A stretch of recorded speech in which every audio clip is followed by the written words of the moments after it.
नात व मनक़बत का जो दौर चला है, जो हमारे उलमाए किराम ने बयानात किए हैं, और ये नूरी महफिल जो सजाई गई है,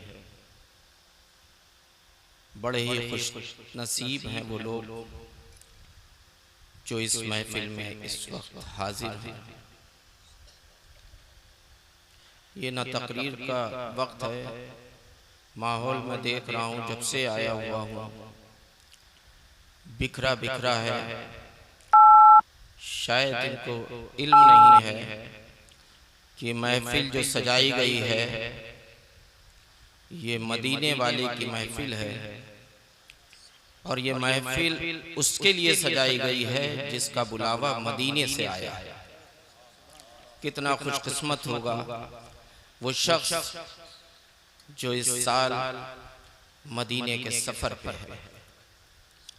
ये किस्मत वालों को चीजें मिलती हैं, बड़े ही खुशनसीब वो लोग होते हैं जिनको आका बुलाते हैं। लेकिन बड़े अफसोस की बात है, इसमें एक से एक लखपति पड़े होंगे, करोड़पति पड़े होंगे, एक से एक माल और ज़र वाले बंगले वाले पड़े होंगे, लेकिन उनका माल उनका ज़र सब यहीं पड़ा रह जाता है। जरूरी नहीं कि आप चले जाएं, वहां वही जाता है जिसको मेरे आका याद फरमाते हैं। इसी हिंदुस्तान में एक नहीं करोड़ों लोग हैं, करोड़ों सुन्नी सही अकीदा मुसलमान हैं, और पता नहीं कितने मुसलमान हैं, लेकिन हर एक की किस्मत में ये वक्त नहीं आता है जिसको हमारे आका याद फरमाए और वो वहां तशरीफ ले जाए। एक जरिया जो आप लोगों को दिया गया है, अभी आप उसी पर पूरे मुकम्मल तौर पर खरे नहीं उतरे हैं। जो नबी की महफिल है उसमें अभी आपको बैठने के आदाब नहीं आए हैं। जब आप वो सीख नहीं पाए हैं तो समझ लीजिए आका के दरबार में जाना कैसे आपको नसीब होगा। और आजकल के हमारे ये नौजवान इस नूरानी महफिल पे, ये स्टेज जो है मेंबर रसूल है, और यहाँ बैठ करके शोर मचाना, चीख चिल्लाहट करना, या ये कव्वाली का स्टेज नहीं है, ये नाच गाने का स्टेज नहीं है, ये मेंबर रसूल है। अगर इस महफिल में आया करो तो तमीज और अदब से आया करो। याद रखो ये तुम्हारी जवानी ज्यादा दिन चलने वाली नहीं है। कब और किस वक्त तुम्हारे ठोकर लगे और तुम मुर्दा नजर आओ, कब तुम कब्र की हौलनाक मंजिल में जाओ, तब अल्लाह तबारक व तआला के वो अज़ाब वाले फरिश्ते तुम पर मुसल्लत कर दिए जाएं, जो एक अजदहा तुमको डसेगा तो 70,000 फिर नीचे चले जाओगे, और फिर घसीटे जाओगे और फिर मारे जाओगे। वो वक्त आने से पहले मेरे सुन्नी सही अकीदा मुसलमान सुधर जाओ। ये जवानी पर ज्यादा इतराने वालों, अपने दौलत पे ज्यादा इतराने वालों, ये दौलत यहीं रखी रह जाएगी। ये मोबाइल काम नहीं आएंगे, ना कोई तुम्हारी शोहरत और दौलत काम आएगी। अगर काम आएगा तो तुम्हारा नबी करीम सल्लल्लाहु अलैहि वसल्लम से सच्ची मोहब्बत और अकीदत काम आएगी। और ये हमारे, मैं समझता हूँ इन नौजवानों की गलती नहीं है, बल्कि गलती इनके माँ बाप की है, सही तरबियत नहीं दी गई है। अगर इनके माँ बाप ने अच्छी तरबियत दी होती तो ये कौम के नौजवान ऐसे भटकते हुए नजर नहीं आते। कहीं ना कहीं ये गलती उनके वालिदैन की है, जो अपने बच्चों को सही तालीम नहीं देते हैं, हाफिज कुरान नहीं बनाएंगे, आलिम दीन नहीं बनाएंगे, नमाजों से दूर रखेंगे, ना खुद पढ़ेंगे ना बच्चों को ताकीद करेंगे, तो उसके घर में नताइज तो ऐसे ही आएंगे ना। मोबाइल पे देख देख के डांस करेंगे, मजलिस में बैठे हुए हैं, ऐसे नूरानी महफिल में बैठे हुए वहां पे हूटिंग कर रहे हैं। खुदा की कसम सुधर जाओ नौजवानों। देख रहे हो क्या माहौल चल रहा है हिंदुस्तान का। कब तुम्हें डंडा लेकर के यहाँ से खदेड़ दिया जाए, कुछ नहीं कर सकते हो तुम। इसलिए अपने आप को पहचानो, किस नबी की औलाद हो तुम, किस नबी की उम्मत में हो तुम। वो नबी जो चलता था सड़क पे तो नजरें झुका करके चलता था। अगर कोई परेशान हाल होता तो सबसे पहले उसकी परेशानी पूछने के लिए वो नबी जाता था। अगर कोई उसे सताता था तो वो चुपचाप उस रास्ते से गुजर जाता था। कभी किसी को पलट के जवाब नहीं देता था, हमेशा अपनी उम्मत के लिए दुआएं किया करता था, रातों को रोया करता था। आज अफसोस वो उम्मत इस हाल में बिखरी हुई नजर आ रही है। बड़े अफसोस की बात है, बड़े अफसोस की बात है। अगर खुदा की कसम तुमने कुरान पढ़ लिया होता या तुम्हारे माँ बाप ने तुम्हें अच्छी तालीम दी होती तो आज ये मंजर नजर नहीं आता। इस महफिल में आते तो बावजूद आते। अगर यहाँ पर तुम्हें पता चल जाता कि नबी का सिर्फ जिक्र सुनने से क्या क्या फायदे हैं, खुदा की कसम तुम सबसे पहले आगे वाली सफ में मौजूद होते। जहां पर ये नूरानी महफिलें होती हैं, सजाई जाती है, उन महफिलों पे अल्लाह तबारक व तआला के जो रहमत के फरिश्ते हैं वो परों का साया कर लिया करते हैं। और जब तक वो महफिल चलती है वो परों का साया किए रहते हैं। जब हम और आप अपने घरों को रुखसत होते हैं तो वो फरिश्ते भी अपने मुकाम पर लौटते हैं। तब अल्लाह तबारक व तआला इरशाद फरमाता है, ऐ फरिश्तों कहाँ थे? फरिश्ते इरशाद फरमाते हैं, ऐ रब्बे ताला तू तो हर चीज का मालिक व मुख्तार है, तुझसे कोई चीज छुपी नहीं, तू तो जानता है। लेकिन अल्लाह तबारक व तआला फरमाता है, फरिश्तों मैं तुम्हारी जुबान से सुनना चाहता हूं कि तुम कहां थे। फरिश्ते इरशाद फरमाते हैं, ऐ रब्बे कायनात मैं उस जगह पर मौजूद था और परों का साया किए हुए था जहां पर तेरा और तेरे महबूब का जिक्र हो रहा। अल्लाह तबारक व तआला इरशाद फरमाता है, ऐ फरिश्तों गवाह रहना, उस महफिल में जितने भी वुजू वहां पर मौजूद थे, जितने भी सही थे, मैंने सबको बख्श दिया। तो समझ लो इस महफिल पे फरिश्तों की भी निगाह है और रब की भी निगाह है। और वहां पर ये बेहूदगी हो मुझे हरगिज पसंद नहीं, क्योंकि तुम मेरे नाना की उम्मत हो। तुम्हें सही रास्ता बताना हम लोगों का फर्ज है और जिम्मेदारी भी है। हमारे उलमा इकराम की इस्लाह करने की जिम्मेदारी है, जो करते रहते हैं। लेकिन बड़े अफसोस की बात है तुम्हारी समझ में नहीं आ रहा। कब समझ में आएगा? जब तुम यहाँ से खाली हाथ इस दुनिया से रुखसत हो जाओगे। कब समझ में आएगा? तुम अपनी मस्जिदों को कब आबाद करोगे? अरे कम से कम इतना ही सोच लो कि ये शख्सियत जो बैठी हुई है, ये वो शख्सियत है जिसने हजारों लोगों में एक शख्सियत को चुना है। यहाँ कितना खुशकिस्मत वो इंसान होगा जो नबी की बारगाह में बादब सफर तय करके जाएगा और वहां पर हाजिरी की। कितना खूबसूरत वो मंजर होगा, खुदा की कसम तुम नहीं समझ सकते। नबी की बारगाह में हाजिरी एक समझ लो उसकी आधी से ज्यादा जितने गुनाह होंगे इंशाअल्लाह धो दिए जाएंगे। जिसने उस नबी के रोजे की जियारत कर ली, दोज़ख उस पर हराम कर दी जाती है। सही होना चाहिए, लेकिन हज के लिए जाए उसमें ये भी है कि जितने भी लोग जा रहे हैं, आज मैं देख रहा हूं, कल भी मैंने यही प्रोग्राम किया था, मैंने उसमें भी कहा, लेकिन जो भी हाजी जाएं अपने को दुनिया से बिल्कुल दूर कर ले और ये समझे मैं उस रब की बारगाह में जा रहा हूं जहां कल हमें अपने सवालों के जवाब भी देने। दिल को, सीने को कीने से पाक करके जाए। कोई पड़ोसी हो, किसी का दिल दुखा हो तो उससे तौबा कर ले, उससे माफी मांगे। अगर आपका कहीं भी कोई ऐसा रिश्तेदार, कोई भी ऐसा है जिससे आपकी कोई अनतनी है, तो आप मोबाइल पर उससे गुफ्तगू करें और कहें मुझे माफ फरमा दें। अगर कोई भी जाने या अनजाने में मुझसे आपसे गलती हुई है तो मेरे प्यारे इस्लामी भाइयों, ये सफर ऐसा मुबारक सफर होता है, यह हर एक को नसीब नहीं होता है। अगर यहाँ से बंदा जाएगा मरने के बाद तो फिर आखिरी सफर वही होगा जो रोज़े क़यामत होगा, रोज़े महशर होगा। लेकिन आज जो सफर पर आप जा रहे हैं, जो भी अपने लिए तौबा करेंगे, गुनाहों से तौबा करेंगे, लोगों के लिए तौबा करेंगे, आपके लिए अगर इन्होंने हाथ उठा करके तो आपके लिए दुआ कर दी तो रब की बारगाह होगी और ये बंदा होगा। वहां पर ना आप होंगे ना कोई होगा। अगर सच्चे दिल से मोहब्बत करते हो तो इनसे दुआएं लो और इनसे अपनी दरख्वास्त करो कि मेरे हक में दुआ करना अल्लाह की बारगाह। खुदा की कसम अगर ये तुमने सही सामने चेहरे नजर आए तो ये किस किस चेहरे को याद करके दुआ कर दें और जिसके सदके में तुम्हारी भी मगफिरत हो जाए। रब की बारगाह है, बड़ा रहीम है, रहम फरमाने वाला, बड़ा करीम है, करम करने वाला।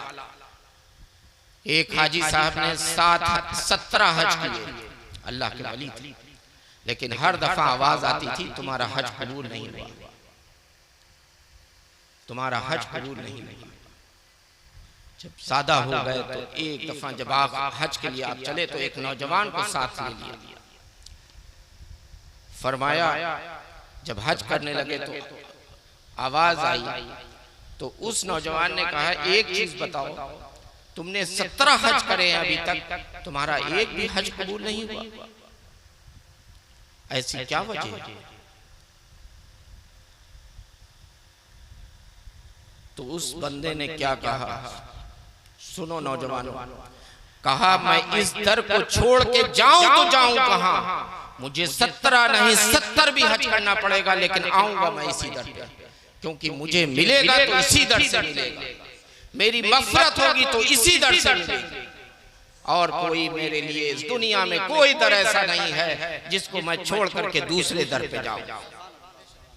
उसकी ये आजिज़ी और इंकिसारी ये देखना था कि अल्लाह की रहमत जोश में आ गई। फरमाया तेरे 17 हज कबूल हुए और तेरे सदक़े में इस साल जितने भी हाजियों ने हज किया है सबको कबूल फरमाया।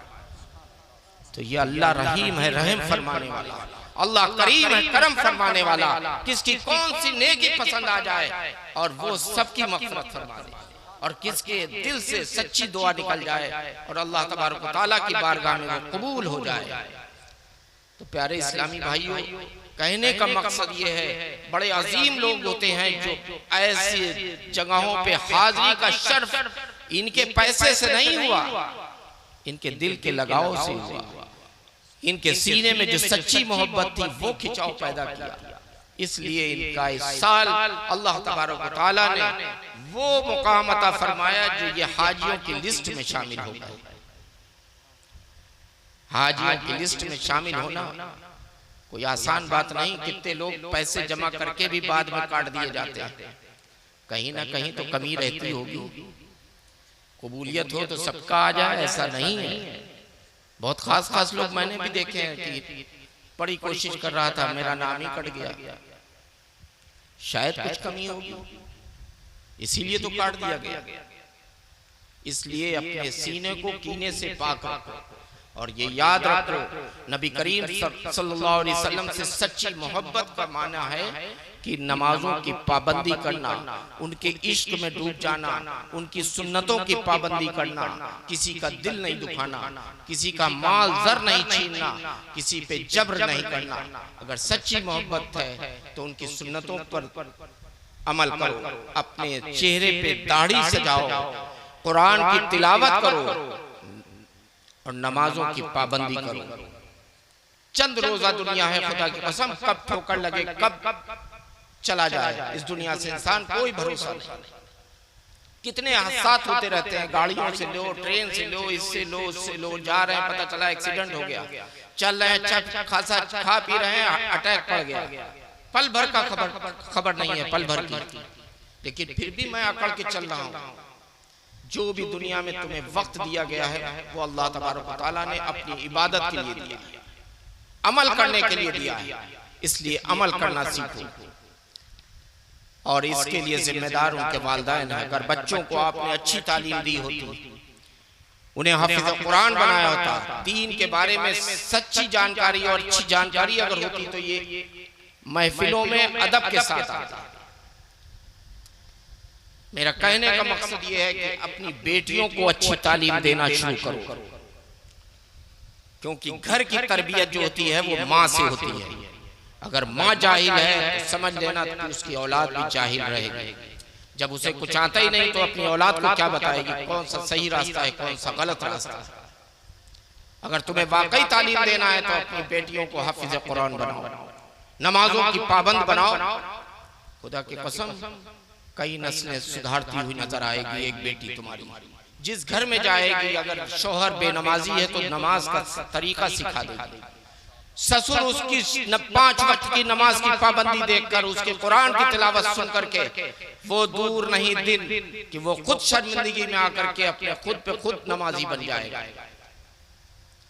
और आसपास की पड़ोस की जो बेटियां होंगी जो दीन से दूर होंगी, उस घर से जब कुरान की तिलावत की आवाज एक बेटी करती हुई नजर आएगी तो पड़ोस वाली भी बेटी ये सोचेगी ये कितनी प्यारी है जो कुरान पढ़ रही है, काश मैं भी पढ़ना शुरू कर दूं। उसको देख करके वो भी सुधरती हुई नजर आएगी।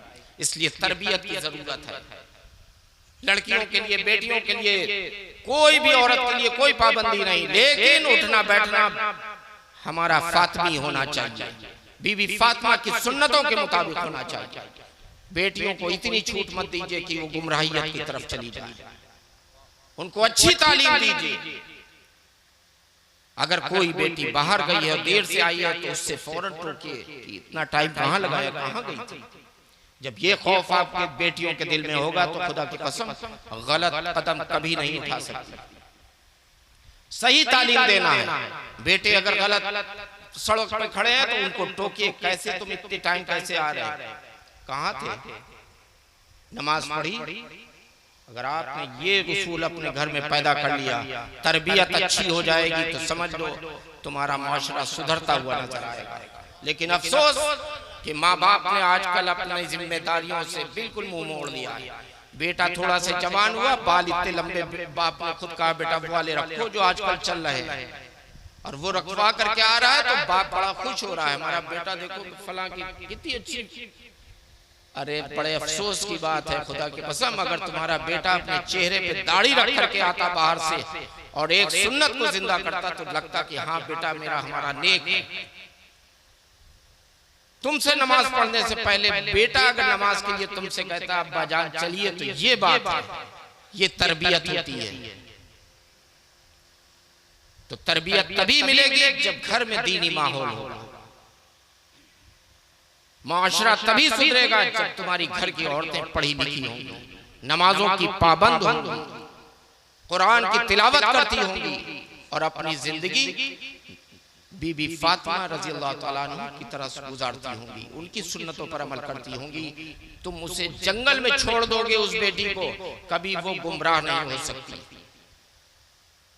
उसे हक, हलाल और हराम की तमीज होगी।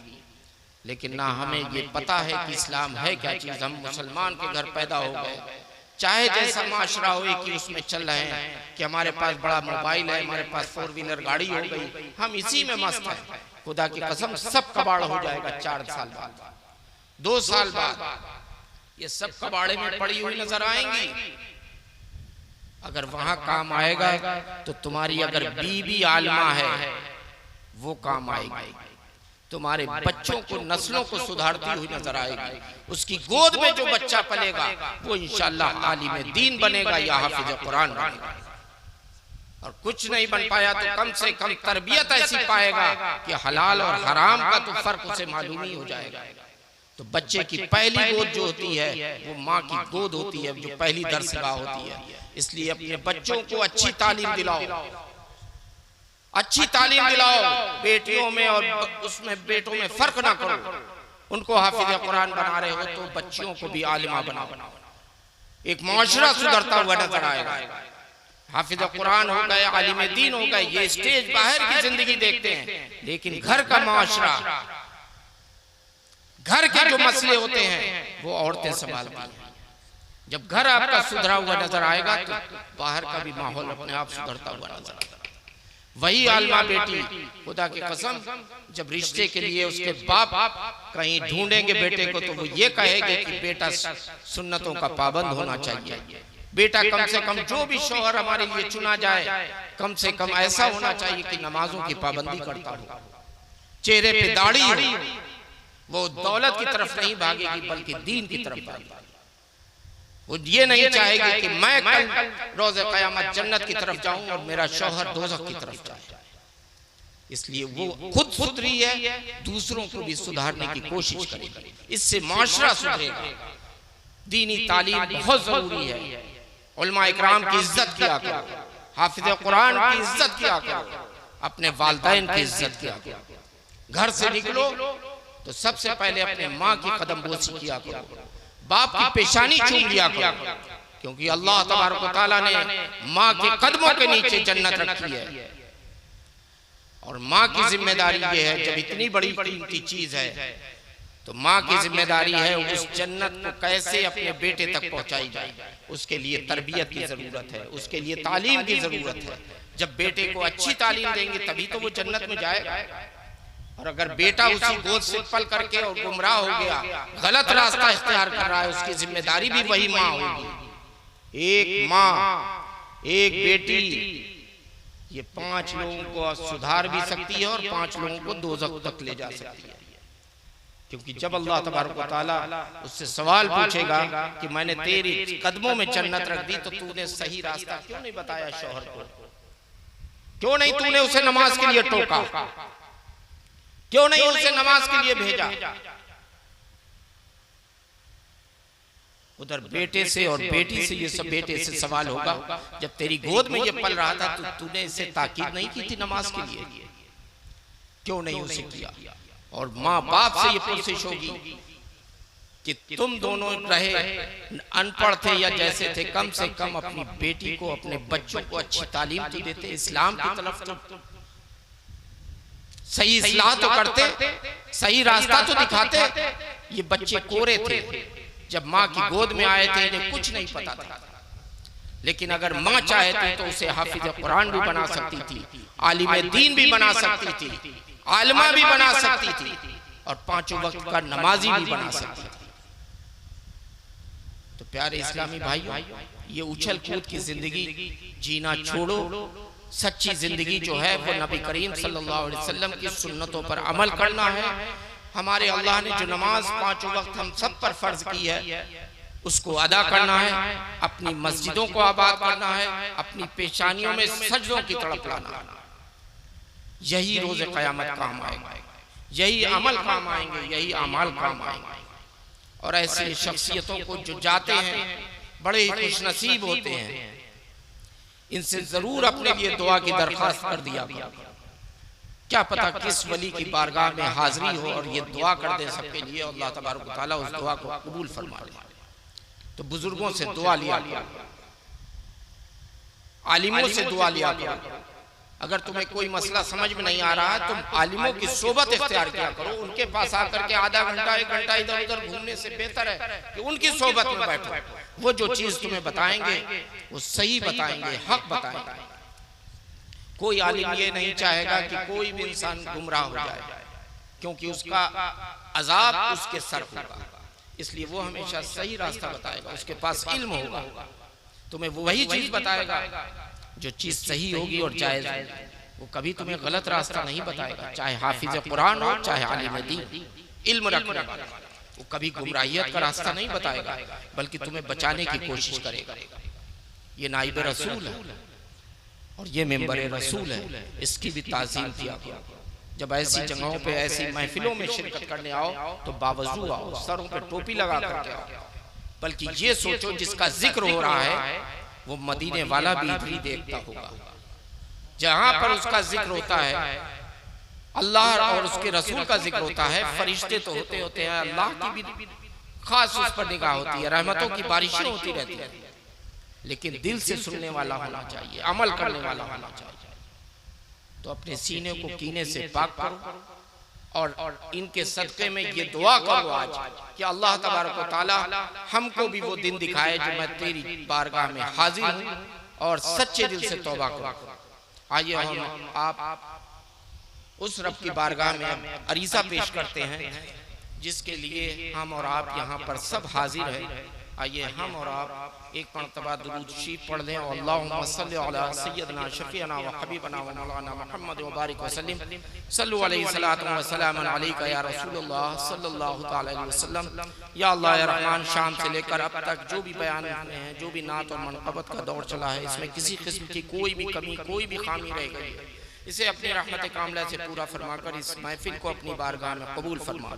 या इलाहुल आलमीन, इस महफिल के सदक़े में जो हमारे मौलाना साहब जा रहे हैं यहाँ से, अल्लाह तबारक व तआला इनके सफ़र को आसान फरमा, इनकी मुश्किलों को आसान फरमा। या अल्लाह इनको तमाम हासिदीनों के हसद से महफूज फरमा, तमाम शरियों के शर से महफूज फरमा। या इलाहुल आलमीन, इनकी उम्र में बरकतें अता फरमा, इनके रिज़्क़ में बरकतें अता फरमा और इनके इस सफ़र को, इनके इस जो भी टूटी फूटी इबादत करें, अल्लाह तबारक व तआला इसे अपनी बारगाह में कबूल फरमा। या इलाहुल आलमीन इनके घर पे रहमत और नूर की बारिशें अता फरमा। या अल्लाह रहमान यहाँ पर हमारे उलमा इकराम है, हाफिज़ कुरान है, जो भी इस मिंबर पर मौजूद है, अल्लाह तबारक व तआला उनके इल्म में बरकतें अता फरमा, उनकी उम्र में बरकतें अता फरमा, उनके घर पे रहमत और नूर की बारिशें अता फरमा।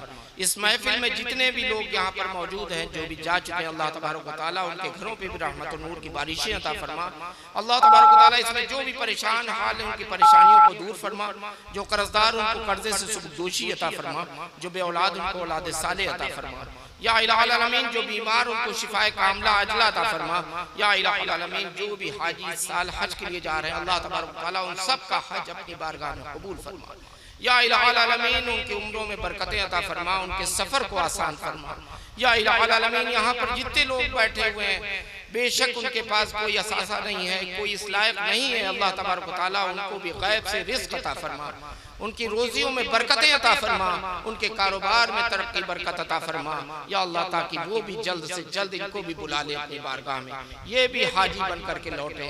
या इलाहुल आलमीन हम सब के सीनों को कीने से पाक फरमा।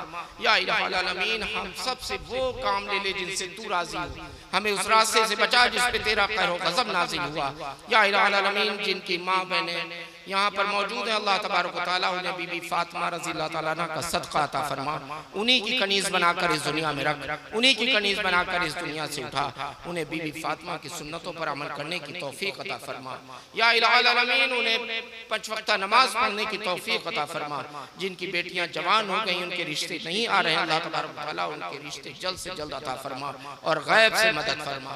या इलाहुल आलमीन आज की इस नूरानी महफिल के सदक़े में जितने भी यहाँ पर हाजिर हैं, हम सब के तमाम सगायर और कबायर गुनाहों को माफ़ फरमा, छोटी बड़ी खताओं को माफ़ फरमा।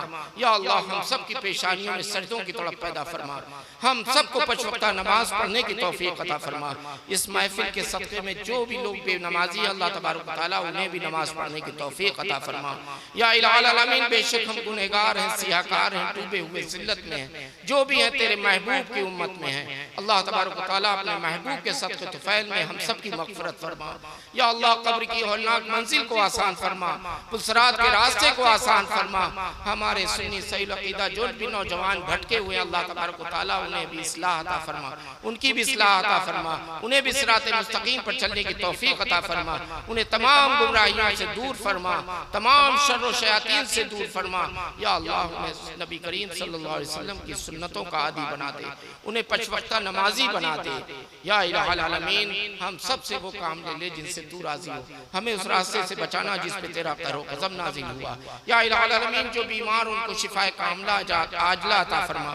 या इलाहुल आलमीन जिनके वालिदैन बीमार उनको शिफाए कामला आजला अता फरमा, जिनके वालिदैन इस दुनिया से जा चुके उन्हें करवट करवट जन्नत नसीब फरमा। या अल्लाह अपना रहम फरमा, करम फरमा, हम सब का खात्मा ईमान पर फरमा। जिसने भी दुआ की दरख्वास्त की, अल्लाह तबारक व तआला उन सब की तमाम जायज़ तमन्ना मुरादों को अपनी बारगाह में कबूल फरमा, हम सब की मग़फ़िरत फरमा। सल्लल्लाहु तआला अला खैर खल्क़िही व नूर अर्शिही सल्लल्लाहु तआला अलैहि अजमईन बिरहमतिका या अरहमर राहिमीन। बहक़ ला इलाहा इल्लल्लाह मुहम्मदुर रसूलुल्लाह।